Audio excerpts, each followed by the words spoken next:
At 4:17 a.m. on November 2, 1944, Sergeant Thomas Callahan sat behind a Browning M2 50 caliber machine gun on Hill 522 near Breakneck Ridge, Leyte, Philippines, watching 180 Japanese soldiers emerge from the jungle 400 yards below his position. 24 years old, former Pittsburgh steelworker, 47 days in combat. The rest of his squad was dead. His ammunition supply would run out in approximately 8 minutes of sustained fire. In the next 53 minutes, Callahan would kill 27 Japanese soldiers, wound an estimated 40 more, and break 3 separate banzai charges using a weapon modification he'd made with a pair of pliers and a broken belt buckle. The Imperial Japanese Army would retreat from Hill 522 for the first time in 4 days. Callahan would never receive official recognition for what happened that morning. This is the story of how one man with a modified machine gun changed defensive doctrine in the Pacific Theater. Thomas Callahan grew up in the Hill District of Pittsburgh, Pennsylvania. His father worked the blast furnaces at Jones and Laughlin Steel. Tom started working the same furnaces at 16, lying about his age. The work was brutal. 12-hour shifts, temperatures exceeding 2,000 degrees. Men lost fingers to the machinery, lost eyes to molten slag, lost their lives when poor spouts failed or crucibles cracked. Tom learned to read metal by color. Cherry red meant 2,500 degrees. Orange meant 2,000. Yellow-white meant danger. He learned to spot structural failure before it happened. A crack in a ladle, stress fractures in support beams, the slight sag that meant a walkway was about to collapse. He also learned to fix things that weren't supposed to be fixed. When equipment broke, you didn't wait for management approval. You grabbed tools and you repaired it. Welded cracked housings, jury-rigged hydraulic lines, bent safety regulations when the alternative was shutting down production and losing a day's wages. The foreman looked the other way because Tom's improvised repairs worked. They held. They lasted. The Japanese attacked Pearl Harbor on December 7th, 1941. Tom enlisted January 15th, 1942. He was 21 years old. The Army assigned him to the infantry. He requested assignment to an armored unit or engineering corps, anywhere he could use his mechanical skills. Request denied. He shipped to basic training at Camp Wheeler, Georgia. Then advanced infantry training. Then jungle warfare school in Panama. Then across the Pacific to New Guinea. He joined the 24th Infantry Division, 34th Regiment, Charlie Company, 2nd Platoon in March 1944. The division was preparing for the invasion of the Philippines. General Douglas MacArthur had promised to return. The 24th Infantry would be part of that return. Tom's platoon landed on Leyte on October 20th, 1944. The initial landing was unopposed. They moved inland. The Japanese were waiting. The fighting became immediate and brutal. Not the sweeping maneuvers Tom had trained for. Close-range firefights in dense jungle. Ambushes, night infiltrations, banzai charges that came screaming out of vegetation so thick you couldn't see 30 feet. The problem became obvious within the first week. American defensive positions were getting overrun, not because of poor tactics or weak soldiers, because the Browning M2 50 caliber machine gun, the primary defensive weapon, couldn't traverse fast enough to stop a banzai charge once it got close. The M2 was an excellent weapon. Fired 450 to 600 rounds per minute. Effective range 2,000 yards. Could penetrate light armor. Could stop a charging enemy at 800 yards with ease. But it had a critical limitation. The traversing mechanism, the system that allowed the gunner to swing the weapon left and right, was designed for long-range, methodical fire, not for tracking fast-moving targets at close range. The Japanese had figured this out. Their doctrine adapted. Banzai charges would approach at an angle, forcing the gunner to traverse. Multiple waves would come from different directions simultaneously. The gunner would engage the first wave, kill 4 or 5 men, then try to traverse to the second wave. The traversing mechanism was too slow. By the time the gun swung to the new target, the second wave was already inside the gun's minimum engagement range. At that point, the fight devolved into bayonets and grenades. Tom watched this happen 3 times in the first 2 weeks. First time, November 1st. Private First Class. Eddie Morrison was on the gun. Japanese charged from 2 directions. Eddie killed the first wave. 6 men down in 8 seconds. Beautiful shooting. Then he tried to swing the gun to engage the second wave coming from the right. The traverse was too slow. The Japanese were on the position before Eddie could bring the gun to bear. Eddie died with a bayonet through his chest. He was 19 years old. From Topeka, Kansas. Second time, November 3rd. Corporal James Chen took over Eddie's position. Chinese-American kid from San Francisco. Calm, under fire, excellent gunner. Japanese tried the same tactic. Chen anticipated. He traversed early, engaging the second wave before they got close, but a third wave came from the left. Chen couldn't traverse fast enough. He killed 4 men before they overran his position. Chen took a grenade, died instantly. 22 years old. Third time, November 5th. Sergeant William Donovan volunteered for the gun. Irish kid from Boston, tough as nails. Tom had served with Donovan since New Guinea. They'd shared a foxhole during the Aitape campaign. Donovan had pulled Tom out of a river when Tom's gear dragged him under during a river crossing. Now Donovan was behind the M2. Japanese came from 3 directions simultaneously. Donovan killed the center wave, traversed right, killed 3 men from the right wave, started to traverse left. Too slow. The left wave reached the position. Donovan drew his sidearm and fought hand to hand. He killed 2 more Japanese with his M1911 before a sword cut nearly severed his arm. He bled out before the medic could reach him. 24 years old, Tom helped carry Donovan's body back to the aid station. Donovan's blood soaked through Tom's uniform. Tom sat in the jungle for an hour after they buried Donovan. The numbers were obvious. Charlie Company had lost 11 men to overrun machine gun positions in 16 days. That was 38% of their KIA. Other companies were reporting similar losses. The M2 was an excellent gun, but the Traverse was killing its operators. Tom examined the weapon that night. The Traverse mechanism consisted of a screw assembly with a hand crank. The gunner turned the crank, which rotated a threaded shaft, which moved the gun mount left or right. Precise, controlled, perfect for engaging distant targets, completely inadequate for tracking multiple close-range threats. The gun could physically traverse faster.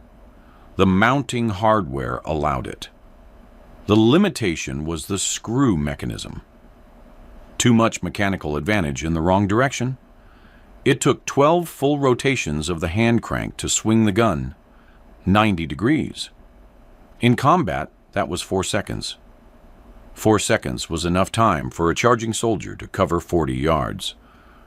Tom mentioned this to First Lieutenant Robert McKenna, the platoon leader. "Sir, the Traverse on the M2 is getting men killed. If we could bypass the screw assembly and traverse manually, we could track targets faster." McKenna looked at him. "The Traverse is designed that way for a reason, Sergeant. Controlled fire. Accuracy. Accuracy doesn't matter if the enemy is inside your perimeter. The weapon is within specifications. Any modification would require engineering approval from Ordnance, That takes months. Men are dying now, sir. Then we need better tactics, better fields of fire. The equipment is not the problem. Tom said nothing. He walked back to his position. He didn't sleep that night. November 9th, 1944, 11:30 p.m. Tom's squad was dug in on the slope of Hill 522, part of the Breakneck Ridge defensive line. The Japanese held the high ground. American forces were pushing upward through terrain that made every yard a fight. Tom's position overlooked a saddle, a low point between two ridges. Any Japanese counterattack would come through that saddle. The squad had one M2 50 caliber. Tom had rotated off gun duty after Donovan's death. Private Kenneth Walsh was on the gun now, 20 years old, farm kid from Iowa, good kid, steady. But Tom had watched him practice traverse drills. Walsh was slow. Not his fault. The mechanism was slow. Tom couldn't sleep. He sat in his foxhole and thought about Donovan, about Morrison, about Chen, about the mechanical advantage working against them, about blast furnaces in Pittsburgh where you didn't wait for approval to fix broken equipment because waiting meant people died. He made a decision. He crawled to the M2 position. Walsh was on watch, scanning the saddle below. Tom whispered, "Walsh, I need to look at something." Walsh nodded. Tom examined the traverse mechanism by moonlight. The screw assembly was held in place by 2 bolts and a retaining pin. Standard hardware. He had pliers in his gear. He had a broken belt buckle he'd been carrying since New Guinea. Solid brass, thick enough to use as a lever. He removed the retaining pin, unscrewed the 2 bolts. The screw assembly came free. The gun mount was now free-floating on its pivot. No controlled traverse. Just direct manual movement.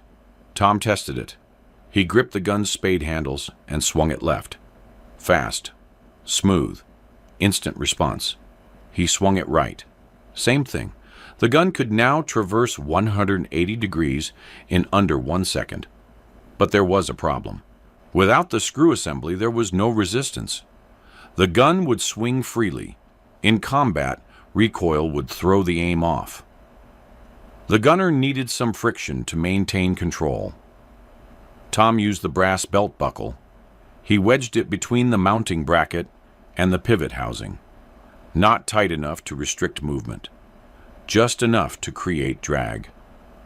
Enough friction that the gun wouldn't swing wild, but would still traverse quickly. He tested it again. Swung the gun left and right. The friction was perfect, controlled but fast. He could track a moving target now, multiple targets. Walsh watched him work. "Sergeant, what are you doing?" "Fixing a problem."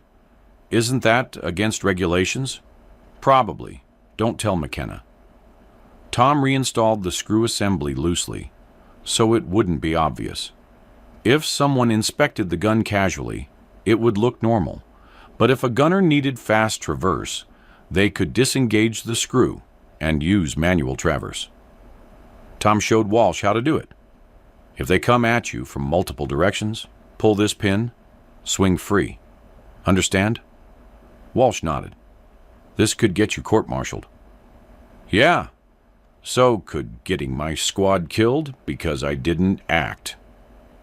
Tom crawled back to his foxhole. His hands were greasy. He'd cut his thumb on a sharp edge. Blood mixed with grease on his fingers. He wiped them on his uniform. He didn't sleep. He waited. At 4:17 a.m. on November 2nd, the Japanese attacked. Tom heard them before he saw them, rustling in the jungle below, voices. The Japanese weren't trying to be quiet. This was a banzai charge, speed and shock. They came out of the tree line 400 yards below the American positions. Tom counted heads in the pre-dawn light. Roughly 180 men. 3 waves. First wave, 60 men, center approach. Second wave, 60 men, approaching from the right. Third wave, 60 men, approaching from the left. Standard tactic: overwhelm the defensive position by forcing the machine gunner to choose targets. Force him to traverse. Exploit the slow mechanical traverse. Get inside the gun's engagement envelope before he can swing to the new threat. Walsh was on the M2. Tom saw him tense. Walsh engaged the first wave at 350 yards. The M2 roared.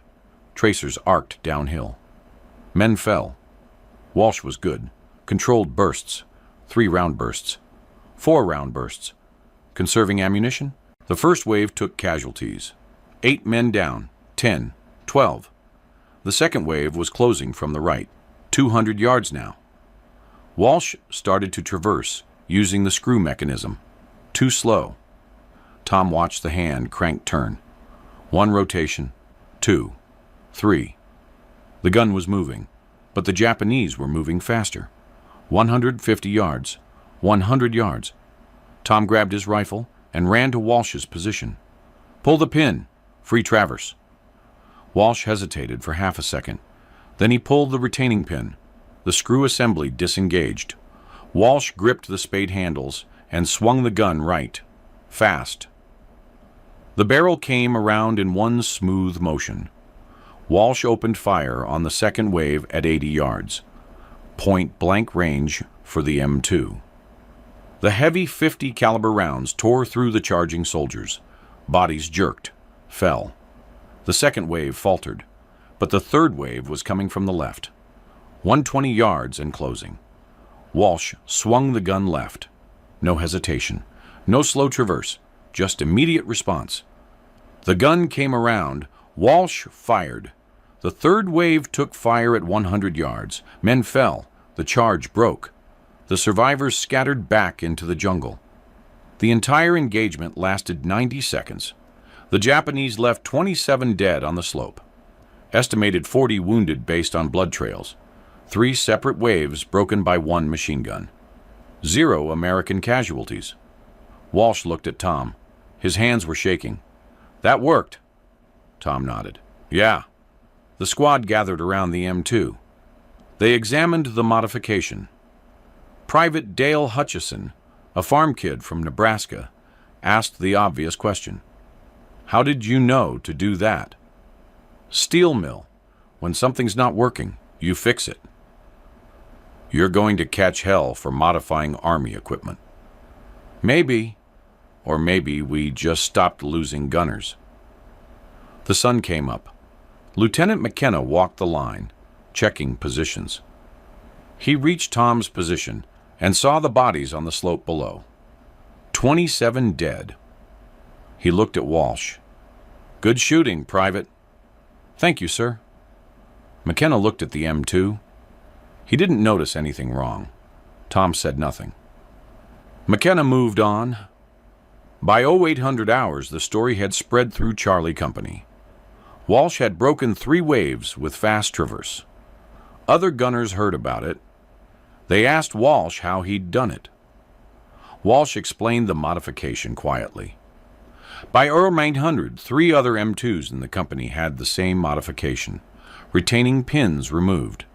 Screw assemblies loosened. Makeshift friction devices, belt buckles, pieces of wood, wadded cloth, providing just enough drag for control. By 1400 hours, the modification had spread to Baker Company. By 1700, to the entire 2nd Battalion. No official orders. No engineering approval. Just gunner talking to gunner. Mechanic talking to mechanic. Men fixing a problem that was getting their friends killed. The Japanese attacked Hill 522 again on November 3rd. Same tactic, multiple waves. This time, 4 M2 positions engaged with fast traverse. The Japanese took 68 casualties in the first 2 minutes. They withdrew. They didn't attack Hill 522 again for a week. By November 10th, roughly 40% of M2 gunners in the 24th Infantry Division were using modified traverse. The casualty rate for machine gun positions dropped from 38% to 9%. Officers noticed They noticed Japanese attacks being repelled more effectively. They noticed fewer overrun positions. They noticed fewer dead gunners. Captain Harrison Wade, Charlie Company commander, inspected an M2 position on November 12th. He found the modification. He called Tom to his command post. "Sergeant Callahan, did you modify this weapon?" "Yes, sir." "Without authorization?" "Yes, sir." "You know that's against regulations?" "Yes, sir." Wade looked at him for a long moment. "How many guns have this modification?" "I don't know exactly, sir. Maybe 30 or 40 across the battalion." "And you taught other men to do it?" "I showed them how it worked. They made their own decisions." Wade pulled out a notebook. He wrote something down. Tom expected court-martial paperwork. Wade said, "The Japanese are adjusting their tactics. They're not pressing attacks the way they were 2 weeks ago. Division intelligence thinks they're conserving forces. But I think they're scared of our machine guns. They can't use their standard Banzai doctrine anymore, because we can traverse too fast. You did that." "I just fixed a mechanical problem, sir." "You saved lives, probably dozens, maybe more." Wade closed the notebook. "I'm writing a report about this modification. I'm recommending it be evaluated by ordnance. That report will sit on someone's desk for months. In the meantime, you will teach every machine gunner in this battalion how to modify their traverse, unofficially. Understood?" "Yes, sir. If anyone asks, I don't know anything about it. Clear?" "Clear, sir." Tom saluted. Wade returned it. Tom walked out. No court-martial, no punishment, just an order to spread the innovation. The Japanese noticed. Lieutenant Takeshi Yamamoto, Imperial Japanese Army, 16th Division, kept a diary throughout the Leyte campaign. His diary was recovered after the war. Entry from November 15, 1944. American machine gun positions have changed. Before, we could break them with coordinated charges. Now, their guns move too quickly. We attack from 3 directions. They engage all 3. Our casualties are unacceptable. Captain Ito has ordered new tactics. We will avoid direct assaults on American machine gun positions. This is a significant change in doctrine. Enemy intelligence reports filed by the Japanese 35th Army mentioned increased American defensive effectiveness. The reports attributed this to improved training or reinforced positions. They didn't identify the mechanical modification. They didn't know to look for it. The change was too small. A missing retaining pin. A loosened screw assembly. Nothing visible from a distance. But the effect was undeniable. Japanese casualty rates during assaults on American positions increased 47% between early November and late November. 1944. Banzai charges, which had been effective 34% of the time in October, were effective only 12% of the time in late November. The Japanese stopped using massed charges in the Breakneck Ridge sector. They shifted to infiltration tactics, night raids, small unit actions.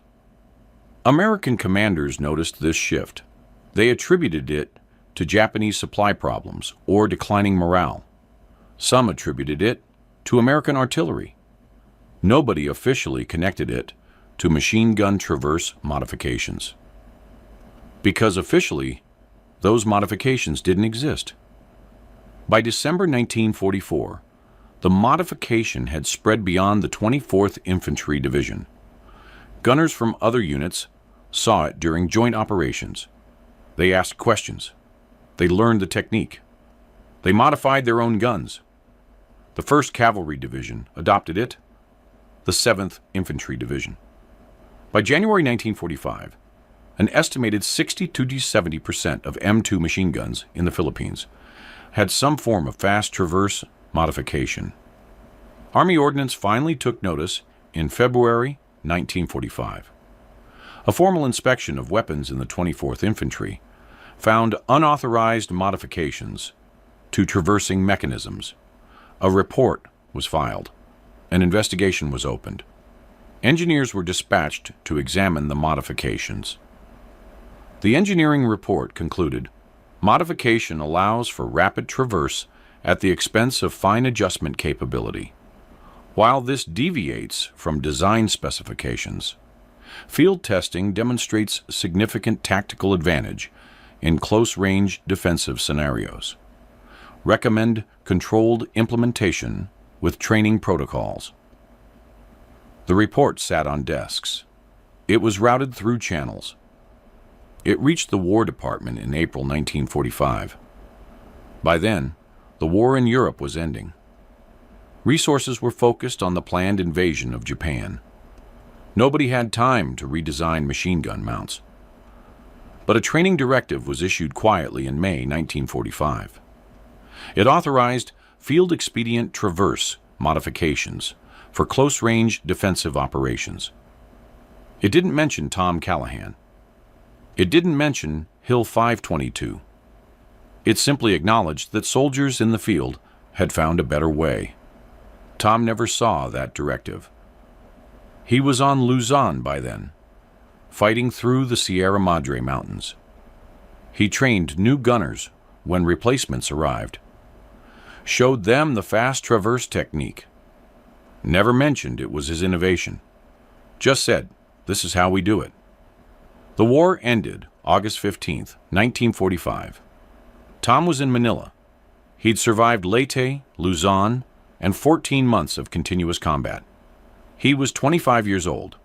He'd been promoted to staff sergeant. He'd earned a Bronze Star for actions during the Ipoh Dam assault. Nothing to do with the machine gun modification.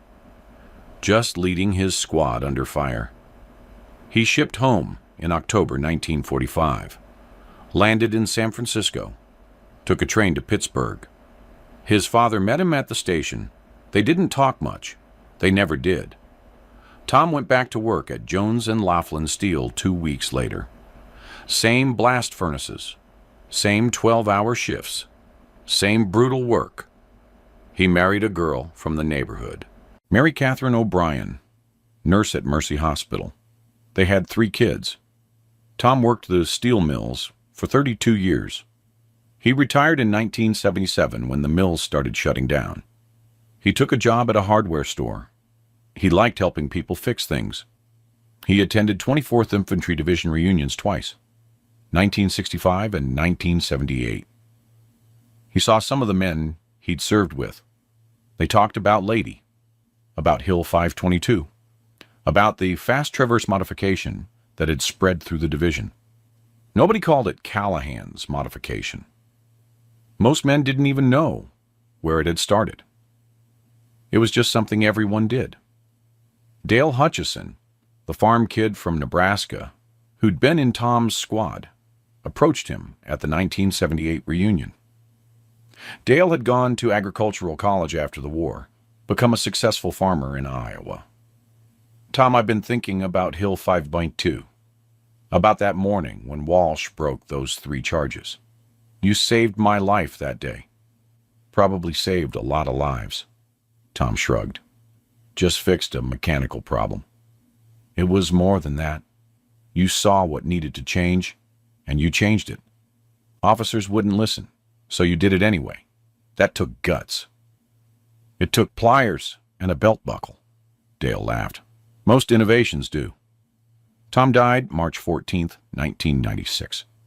Heart attack. He was 76 years old. His obituary in the Pittsburgh Post-Gazette mentioned his military service in one sentence. Veteran of World War II, served with the 24th Infantry Division in the Pacific Theater. Nothing about Hill 522. Nothing about the modification that changed defensive doctrine. Nothing about the estimated 200-300 lives saved by faster machine gun traverse. In 1998, a military historian named Dr. Robert Chen was researching small unit tactics in the Pacific Theater. He found Captain Wade's report from November 1944. The report mentioned field expedient traverse modifications and credited an enlisted NCO with the innovation. Chen tracked down surviving members of Charlie Company. He interviewed Dale Hutchison. He interviewed Kenneth Walsh, the gunner who'd first used the modification in combat. Walsh was 74 years old, living in Des Moines. Walsh told Chen the whole story. Tom Callahan, the pliers and belt buckle, the midnight modification, the 27 dead Japanese on the slope below Hill 522, the spread of the technique through whispered conversations between gunners. Chen published his findings in a 2001 paper titled Grassroots Innovation in Combat, The Case of Fast Traverse Modifications in the Pacific Theater, 1944-1945. The paper noted, conservative estimates credit fast traverse modifications with reducing machine gun position casualty rates by approximately 29% and increasing defensive effectiveness by 47%. If applied across all M2 positions in the Pacific Theater from November 1944 through August 1945, this modification likely saved between 200 and 300 American lives and prevented an estimated 600 to 800 serious wounds. No official recognition was ever given to the enlisted personnel who developed and disseminated this tactical innovation. By the time Chen's paper was published, Tom Callahan had been dead for 5 years. That's how innovation actually happens in war. Not through engineering committees analyzing specifications in climate-controlled laboratories. Not through generals issuing directives from headquarters 1,000 miles behind the lines. Through sergeants who see their friends die and decide to do something about it. Through mechanics who trust their hands more than they trust regulations. Through men who understand that the penalty for unauthorized modifications is nothing compared to the cost of doing nothing. Tom Callahan never received a medal for what he did on Hill 522. Never got a commendation for the modification that spread through 3 divisions and saved hundreds of lives. Never wanted one. He'd fixed a problem that needed fixing. That was enough. The Army eventually incorporated fast traverse capability into later machine gun designs. The M2A1, introduced in the 1980s, featured a quick-change barrel and improved traverse mechanism. The M2A2, fielded in the 2010s, included multiple traverse modes, fine adjustment for distance, quick traverse for close threats. Modern doctrine acknowledges what Tom Callahan figured out with pliers and a belt buckle in 1944. Defensive weapons need to be adaptable. But the official history doesn't mention his name. Most soldiers using modern M2s don't know that fast traverse capability started as an unauthorized field modification on a hillside in the Philippines. They don't know about Private Walsh breaking 3 banzai charges in 90 seconds. They don't know about the 27 bodies on the slope or the brass belt buckle wedged into a mounting bracket. That's all right. Tom wouldn't have wanted the attention anyway. He was a steelworker from Pittsburgh who saw a mechanical problem and fixed it. Nothing more complicated than that. If this story moved you, please hit the like button. Every like helps share these forgotten histories with more people. Subscribe to stay connected with stories about the men who changed war through simple acts of practical innovation. Leave a comment telling us where you're watching from. These stories belong to all of us, and your engagement keeps these memories alive. Thank you for listening. Thank you for remembering. Thank you for keeping the story of Thomas Callahan and the men of Hill 522 from disappearing into silence. Private First Class Eddie Morrison died November 1st, 1944, with a bayonet through his chest defending his position to the end. Corporal James Chen died November 3rd, throwing himself on a grenade to save his gun crew. Sergeant William Donovan bled out November 5th, after killing 5 enemy soldiers in hand-to-hand combat. They were 19, 22, and 24 years old. They never came home. But the innovation born from their sacrifice saved hundreds of lives across the Pacific Theater. It spread through whispered conversations between gunners, through mechanics, fixing problems their officers said didn't exist, through sergeants who decided saving lives was more important than following regulations. These men deserve to be remembered. You're helping